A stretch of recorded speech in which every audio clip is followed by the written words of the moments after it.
Okay, so my online people, can you hear me? Yes, sir. Okay, good. Chido, can you hear me?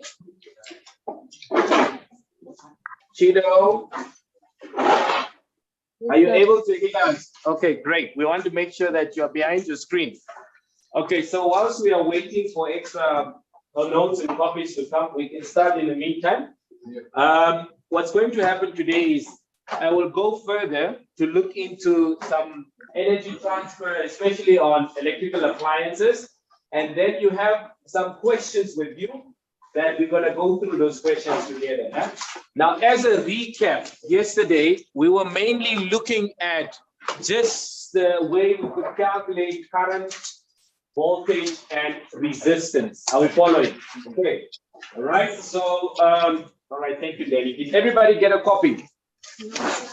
Everybody must have the formula sheet and the questions. This you get a formula sheet. Okay, questions. There's some three of them here. All right, I think that's enough. And this is the formula sheet. Okay. Those online, I will anyway share the same things on the group as well. Then, or you have everything. Formula sheet. Okay. All right. That's why there's so many.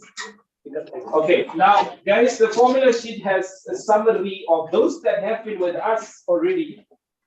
Will have this as well, but you will get another copy. So it gives a summary of all the formulas that you'll need for electricity and magnetism for grade 10, 11 syllabus. Okay. So now with that said, just put away what I gave you and then we just look at the board.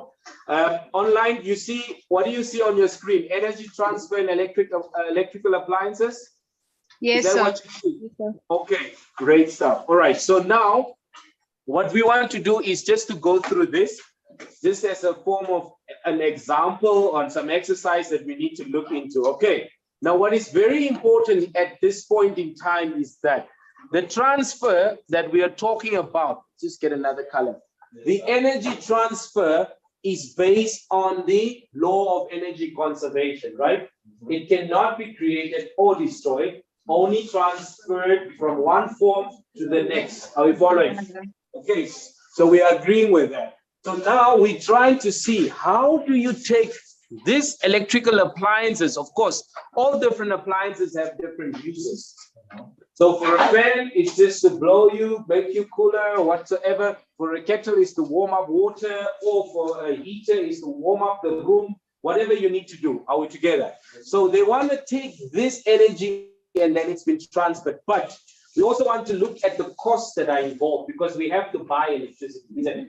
So how do we calculate those costs? A very practical example could be that you're going to try to calculate the amount of cost it costs your parents if all the lights are on in your house, for example, right? Or the kettle is on, because each appliance has a rating. Yeah? Like, for example, this TV, it should have a rating. So if I look here at the back of it, let's see if I can find its rating.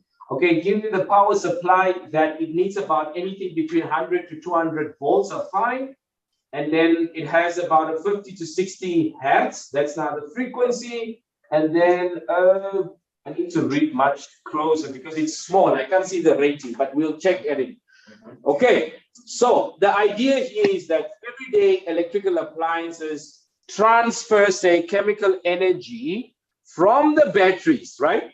Okay, to either an AC, a main, or to any kind of electricity that you can store. Now, this means that work is being done, isn't it? You do work. So the work being done, we know what does work done mean? We need to move force over a certain distance. That's the general physics part of it, right? But if you look in terms of electricity, work is also done in the form of power. Are we following? Okay. So that's the general idea, idea behind it. So we've got this just to show you how this transfer is happening. Now, in this case, let's take a different color here. You take from the battery chemical energy, then to the motor here that is in the fan here, okay?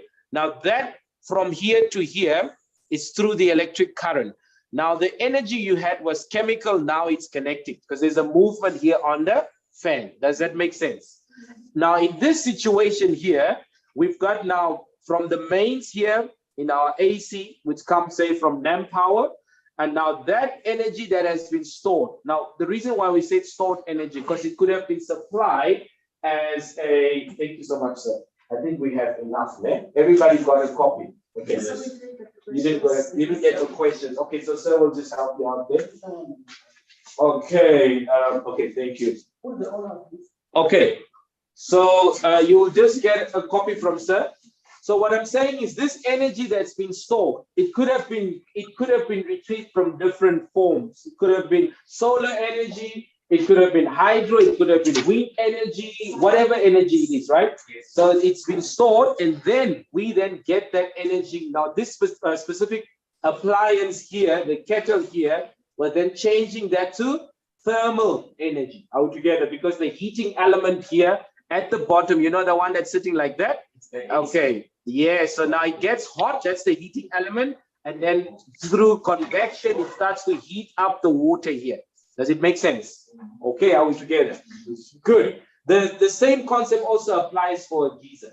Geyser is basically just a very big kettle. That's it. It has a heating element in between. When that gets hot, the water around it gets hot through convection, it spreads, and then it has got a regulator. If it gets to a certain temperature to whatever you set, it switches off and then on again. On, off. Just like the fridge. Né? In physics, we say the bimetallic strip. Né? When it gets too hot, it bends and then breaks the circuit. Then it gets cool, cool, cool, then it touches again, then it goes on again. Huh? So if you go on holiday, your heater, your geyser is switching on and off, on and off, on and off. That's what consumes the power. Right?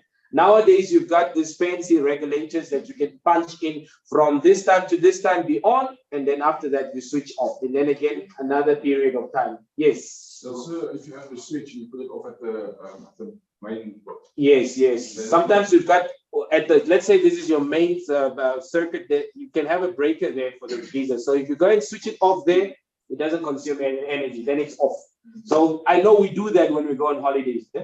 Then we just switch it off. Otherwise, we spend a lot of electricity. Yes, Danny? Geyser, and I'm taking a shower now. Yes. And that geyser is on the whole day. And obviously, my younger brother maybe took a shower maybe about an hour ago. Yes. And I'm showering maybe 25 minutes later. And then, so after 1 hour, 25 minutes, I took a shower now. Why is the water just getting cold after 2 minutes of shower?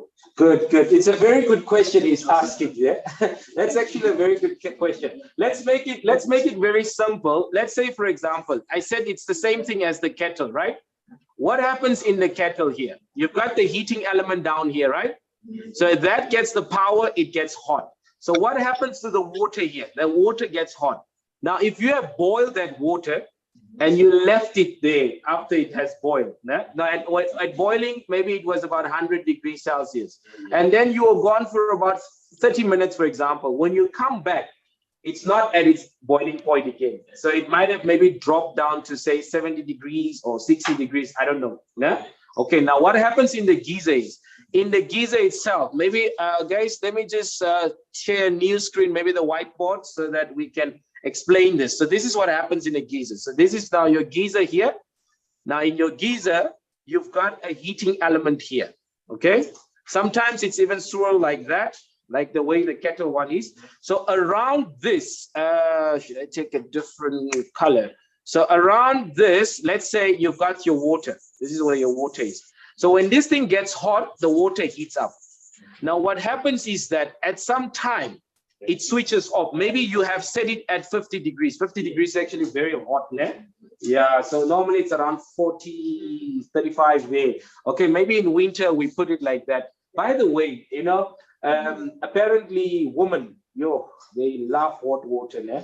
So I can't even shower with my wife because it burns. I can't. You know, you go first and then I come after. She can even just switch on only the hot water tap. So not even mix. You know why? Apparently it reminds them where they come from. Né? So, okay, so there's only one other very hot place. Né? But anyway, it's just a joke. I will not say the place there. I'm on Facebook Live or it's on YouTube. Now this is YouTube, so it's people will hear. But anyhow, let's go. She might watch this, so I'll be in trouble. So if you have the 50 degrees, now what happens is if the water reaches that, like everything in here reaches 50 degrees, then it switches off. It has a regulator.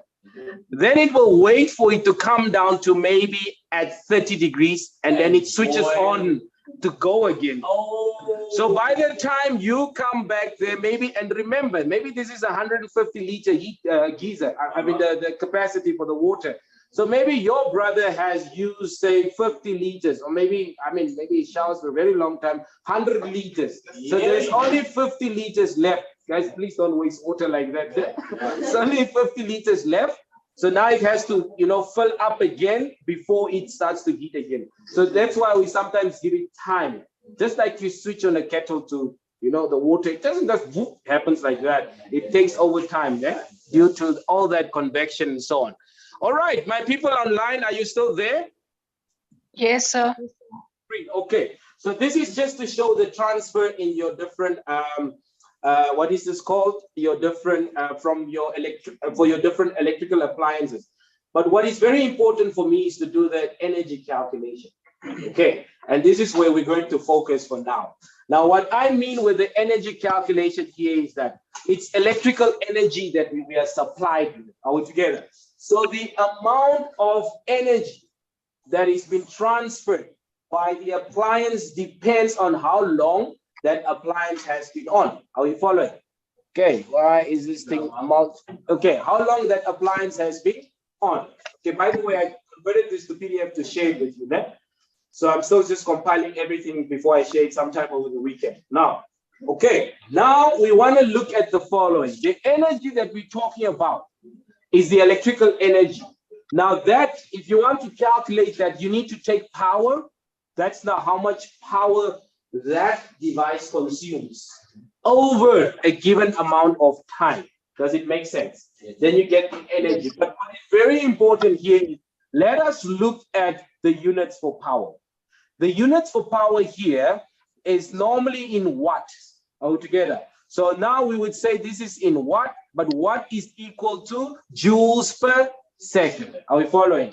The time, we want to have it in seconds. So if we take the time and the power and multiply it with one another, this multiplied by this, they will cancel out. You'll just have joules, which is what we use for energy. Are we together? So what I'm trying to emphasize here is that instead of using watts, you should go back to this derived units there, because when you do the calculation, also the same thing applies in waves. You don't use hertz, you use per second when you do the calculation, because you'll not be able to go and cancel the hertz. Are we following? Okay, so that's the situation here. So we are having the energy that's been transferred. We want to calculate that. That's the product of the time and the power. We just abbreviate it here. I mean, shorten it there with a capital letter P and the T. What is important for me here are the units that you are using. Joules per second. In seconds, they cancel out. They will then give you the joules for energy. Now, this is what we have over here. The power rating here of that device that we have here, let's say the kettle here was 2.2 kilowatts. By the way, the kilo stands for 1,000. You know, you guys have the slang to say, iPhone, just 5K. You understand? So if you say 5K, the K part you just replace with 1,000. So 5 times 1,000 will then give you your 5,000. Are we together? So wherever you see the K, let's add my zero there. Wherever you see the K, that's what it means. Are we together? So what we did was we multiplied that with 1,000, and that gives you now your 2,200 what? 2,200 what? I'm asking the question. Okay, so this would be what? 2,200 what? The K is gone because you already multiplied with 1,000. Are we following? Then you multiply that with the time, but the time needs to be in seconds. So they are telling us this thing has been on for 2 minutes and 30 seconds. So you need to convert those 2 minutes to seconds, which multiplies by 60. That now gives you 120 seconds. Are we together? All right. Plus the 30 seconds that were there. Don't forget that. Nah? So if we do that correctly, then we'll have a total of how much? Is it the 30 seconds that I have there? 150. Exactly. So we'll have 150 seconds. Are we together? Now what they did was they just took 2.5. That 2 minutes, 30 seconds, 2.5 minutes. Are we together? 2.2 divided by 150. Yeah, you could have the 150 here, Okay. or you could, it doesn't matter, it's still the same thing. I just took it in parts, né? I took the seconds here for the 2 minutes and then also took this to give you the same thing. The answer they got was 330,000 joules. You can also put it in kilojoules. This just replace that with 1,000. So dividing that with 1,000 cancels those 3 zeros, and then you've got 330 kilojoules. So Does the that make sense? 2.5 came from the 2 minutes and 30 seconds. Yeah, 2 minutes, like you say, say 30 seconds is half of a minute, right? So that's why we say a half, a full of the 2 and then half of that 2.5. That's why sometimes it's confusing. That's why I say handle the minutes first, and then you add to seconds, you then add that to 30 seconds together, you got your 150 seconds. Does it make sense? You don't get that. Just do this. Say, if you say 2.2, I mean, sorry, 2.5 times 60 will give you 150. Yes, and then you give the answer or this one. Yes, yes. What I did here was just to say, let's say, if you can give it in joules, you can give it in joules, or you can give it in kilojoules. Easy. So this is the energy. So we are talking about energy. Yes, yes. That's energy. So this is power, power. in watts. This is the watts. Yes. And then this is the Time. time. Perfect. So then you just say this is the watts. This is the time, and then Multiply those by two things together 60 because it's in time. seconds. It's seconds. Yes. Also, if it's not in seconds, then you would multiply it half. Exactly. Now look here, guys. What he's actually emphasizing is good. What will happen if it's not in seconds? You'll not be able to get your joules. They will not be able to cancel out, isn't it? So if you have this power in joules per second multiplied by minutes, for example, you'll not be able to, let me just write it here. I'm off my screen. Minutes. This has to be in the same unit in order for them to cancel out. So you have to change that to seconds. That's why they can cancel out. And the power would then be the energy will then be in joules. Does that make sense? Okay, now let's go further. If we can go further, right, this also just shows you another way that you can calculate that, the energy, if you don't have the power and the time. But if they give you the voltage and the charge, there's also another relationship that we can use, this one here. So this is the potential difference. This is the potential difference of the voltage. This is the charge. Now remember, charge is a product of your current and time. We did that yesterday. Yeah? Okay, so it depends on what you are given. That's why you need to know all of these different parts, because the question might not have all the information. Like they might not give you the power, but they can give you voltage instead. Come together. So this is just another way of calculating it. And again, if you finish calculating it, you will still get your energy here from this relationship here. Okay. All right. Now the next part. Okay. Next part here. Let's just scroll up a little bit. All right. My online people, are you there? Yes, sir. Good stuff. Good stuff.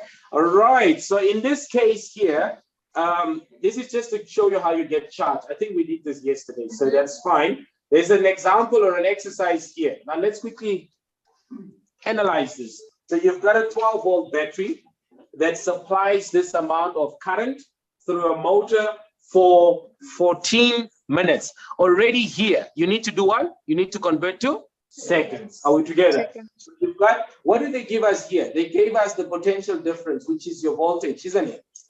All right, and then they gave us the current. But look here, they just gave us the current, but remember the Q with current multiplied by time, right?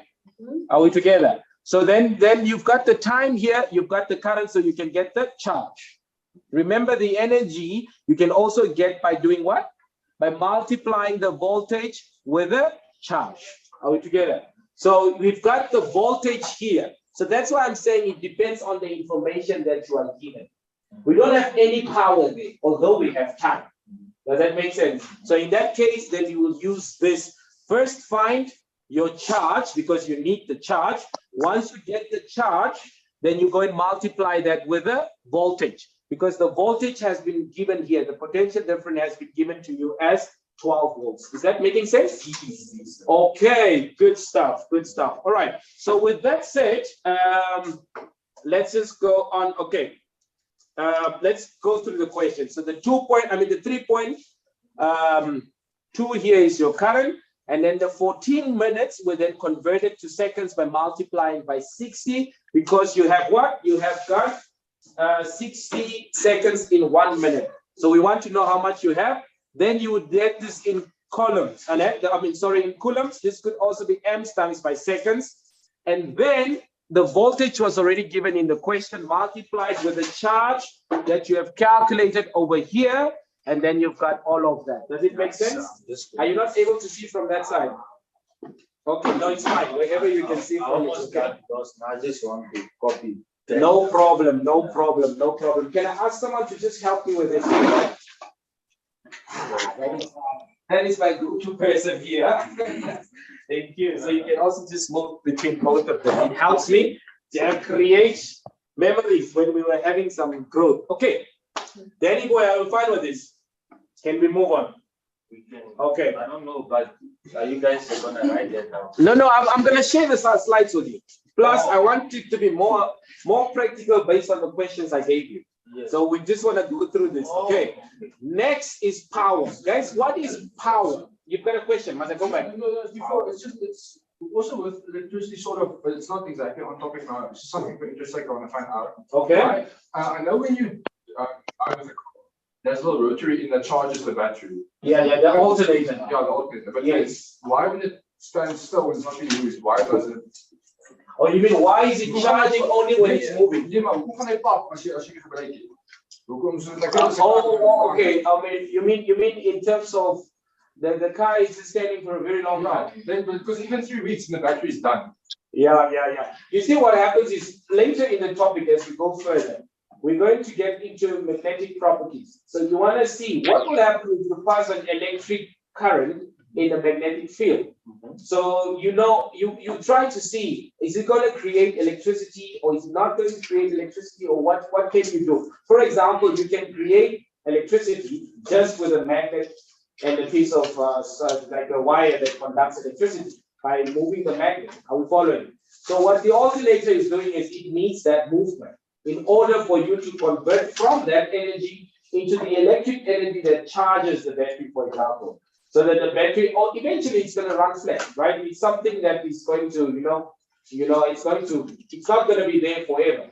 Like even for a magnet itself, after a long time, it loses its magnetic properties. You understand? Yeah. Yeah. So it's just that in nature, especially in nuclear physics, that decaying that's happening, it's a spontaneous process. So it's bound to happen. You can not avoid, but minimize it by putting certain things into place. Sometimes they say put the battery on, say for example, on a piece of box, or don't put it just on the floor like that. I don't know, my dad used to say that, but we were doing it without knowing what we're doing. But anyhow, all right, I hope that gives you a picture of what you're asking. Yes, sir. Okay, let's look at power. Now, guys, the power is dependent on how much work you can get done over a certain time. Are we together? The more work you get done in a short period of time, the more power you have.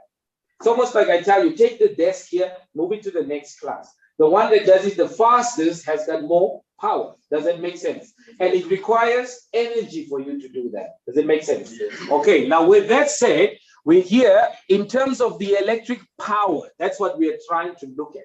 Now, electric power is equal to the product between the voltage and the current. That's what it's equal to. Does that make sense? All right, that's where we start off with it. Now, why do we say the power here is that? Because voltage basically is the energy, because voltage drives the current. Are we together? So this voltage is the energy that pushes the current for us to have power. Does it make sense? So what I want you to notice here is that we start first off with this formula. So at this point, maybe I do need a whiteboard. So let me just stop sharing and then I get back to the whiteboard so we can just explain this a little bit better. Okay, so this will then go away if I do that. It's not doing that. Right, let's get back to this and then we clear. Okay, clear all drawings. All right, Now, from what we have looked at, we said that power will now be the product between your voltage and your current. That's what we know. Are we together?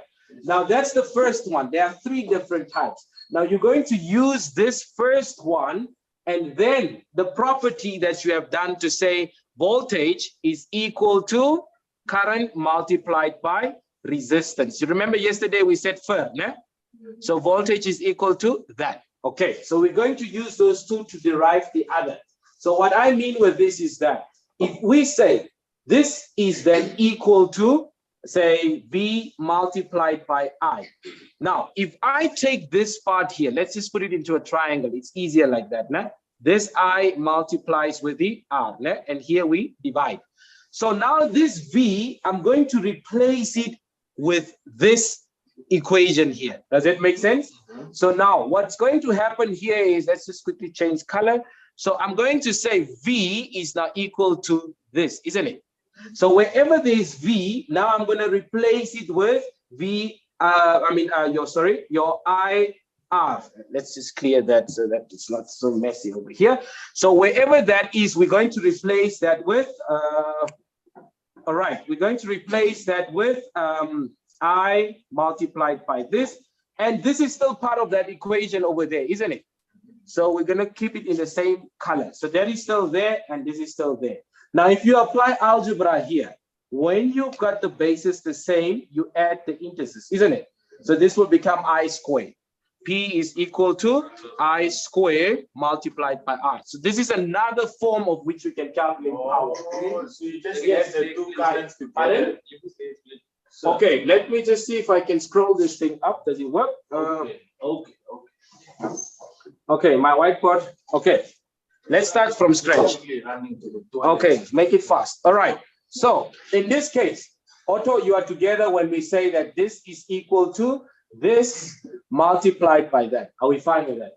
Okay. And at the same time, on the other side, we say this is then same as this multiplied by that. So we are using these two foundational or general ones to derive the other part. So we can say this is one way we can calculate power. Now, why do we need to get the other forms? Because this is limited to only when you have current and voltage. What if you are not given current and voltage? What if you are given current and resistance, or voltage and resistance, or whatever? You understand? So then we then use this part over here. So we can then put it into a nice triangle over here.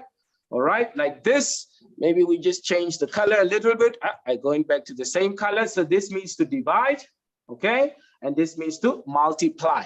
So if we then plug it in here, we say V is king. So we've got this situation there. Does that make sense? Right. Okay, so if I want to calculate current, then current will be equal to V over R. Are we together from this? Because I will close current and then it will have this relationship here. If I want resistance, what will it be? V over I. Perfect. If I want this one, it's already there. V will be equal to that, isn't it?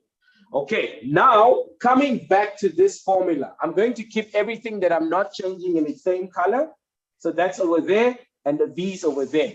Now, what we want to do, Otto, here is that this I, we want to replace it with this situation here. Now, instead of writing I there, I'm going to write this part because they are equal to one another. It doesn't matter. You've got a $100 solid note, or you've got $250, or you've got $520. It's still the same value. You understand? So with that said, I'm going to replace that now. The I with a V over the R. Now remember, this thing still remains the same. You still multiply all together. So if you do your maths correctly, this is over 1, right? So numerator times numerator, denominator times denominator. So what will happen? V squared. This looks like a Z, so let's just keep it out here. Okay, so we've got the drawing part over here. So this will now be V squared multiplied by what? I mean, V squared over R. So this is what you'll have as your second form of that. So this is useful because you can use it if you are given voltage or if you are given. This is limited to just having current and having voltage. Does it make sense? So, sir, okay. Oh, You're saying what? This is the second one. Okay?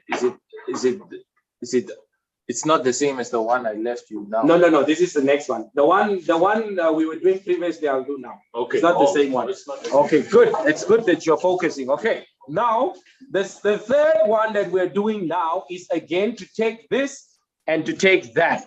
Now we start with this. This is equal to IV, right? Now remember, here we replace the I. Now we're going to replace the V. So now our focus here is now on the V. Are we following? Now we said that V is equal to this, right? So V is equal to that part. So in the place of V, I will write this. Does it make sense? Okay, and that stuff needs to be multiplied by that, but maybe to put it in the same color would be a little bit useful, right? So the I was already there and the P was already there.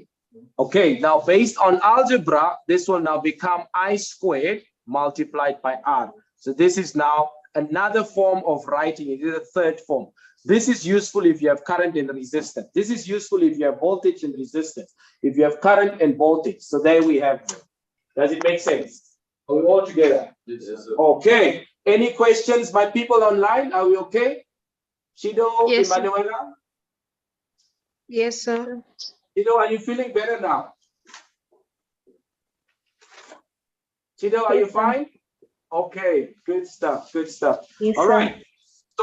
So with that, I will stop sharing that one, then we go back to the notes. Okay, so here we are now looking at the power. Okay, are we following? So we have three different forms. We've got this form over here, and then we said we now just derived which one? V squared over your R, and then the third one was what? Power was equal to I squared times it by R. Yes, sir. Are we following? Okay, now it depends on how the question is then posted. So that is on power. So if we go a little bit further, it shows you the ones that we already derived. There it is. Are we following? Okay, and then it depends on the question that you're given. Let's look here.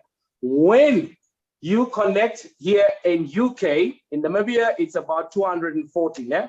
So more or less the same main supply. The resistance that we have here, I mean, the resistance of a 100 watt. What do we do when we see the watt? We convert to what? Joules per second. Are we following? All right. And then they tell us that the filament lamp that you have here has 529 ohms. What does this represent? Now, when you analyze the question, please write that this here is my resistance, okay? This here is my voltage, or it is my potential difference. And then this here is my power. Are we following? That's the power rating that we have over there. Then they ask us to calculate what the current of this here. Now, of course, from the three different forms, P and V, what is this? This is the first one that we have, isn't it? And then the second one would be P is equal to I squared multiplied by R. And the third one was P is equal to V squared over R. Now, you could use any of the three, but then it depends on what information I'm given. I'm given resistance, and I'm given power here, and I'm having voltage. Now, the power is okay, but they're asking to find current. Calculate the current. So obviously, it means I now need to use one that entails current. The current is there. The current is there, but there's no current here, so that one is out. But now between these two, then I look at the second quantity that I'm given. I don't have voltage, or do I have voltage? Yes. I have the voltage, so that's fine. Do I have resistance? Yes. I have resistance. So which means it doesn't matter which one I use, I'll get the same answer. Please confirm that. Okay? I just want to hear what's saying. Please confirm that. Use both and see if you get the same current. Yeah. But then yes, sir. No, you can't tell sir to sit down. So will give you a spank.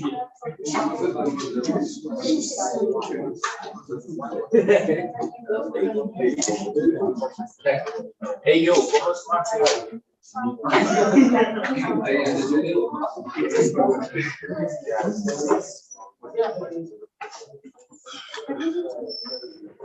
Right, did you confirm? Did this give you the same answer?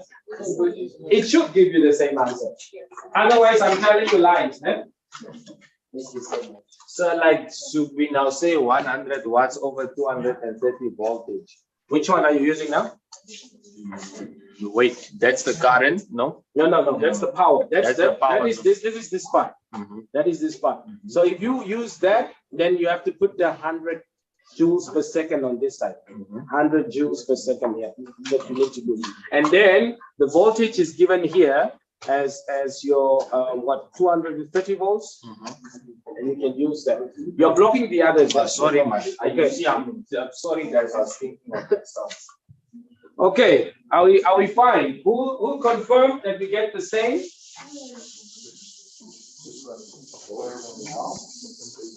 Yes, sir. We get the same. But it was rounded off. Yeah. The last sum was rounded. Just round it off to the nearest whole number. True. Do we get the same? Get the same answer. Does it give you the same? Online, are you with me? Hi, Danny boy.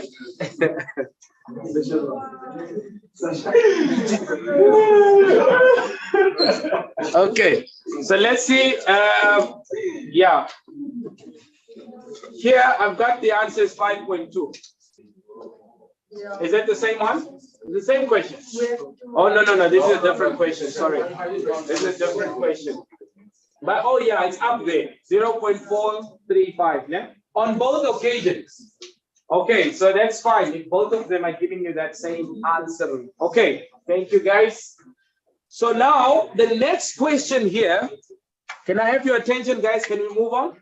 I want us to get to our questions now. The next question here, we want to work out the power rating.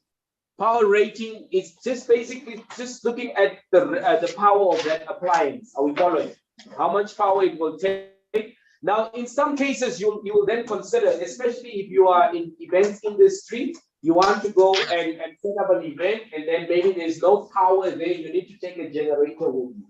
So if you know the capacity of your generator, you need to look at all the appliances that you'll be connecting to that generator.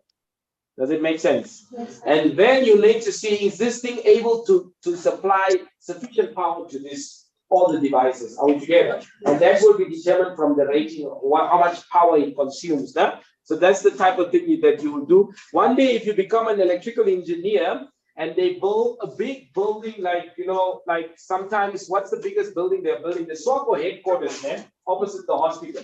And now you get a contract where you now need to go and do the installation for all the electricity there. You now need to do this calculation. Eh? Okay, so there's application to this.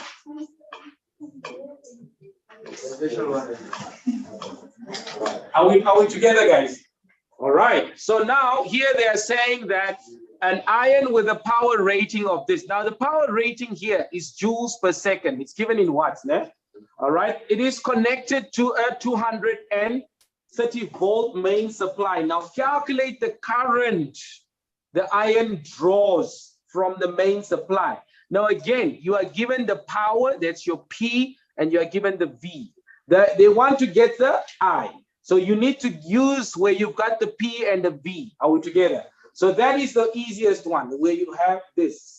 So I don't know, maybe you can say, okay, I just remember fur and I remember perf, or I don't know how you want to put it. Oh yeah, that is an easy thing. Yeah, so then you just then because those are the main ones. You just say equal to multiply, equal to multiply. Are you following that? Are you following, guys? Okay. So that's how it works. Okay, I think we are getting towards the end so that we can start applying to the question. Yeah, this is the last one. This is just general knowledge. So you just have to memorize which color gets to the neutral, which color gets to the electricity. Okay. All right. So this is fine. Now I see that we only have 4 minutes now. This is something else. This is when we're gonna get to the generators and the transformers, and that's the next part. But before we get there, I want us to apply the knowledge. So everybody has this, okay? Yes, sir. Do it right. Yeah, you anyway, I'm just gonna browse through it, and then you must be done with it on Monday. You bring it to me Hand it in so that I can mark it, please. Okay. No, it's very straightforward. Just 8 pages. Yeah. Yeah, I will. I will send it to the donor. Okay. Are you following, guys? All right, my online people, can you hear us? Are you fine? Yes, sir. Okay, I stopped sharing that, so let me just quickly. Oh, I wasn't recording this, but it's fine. It's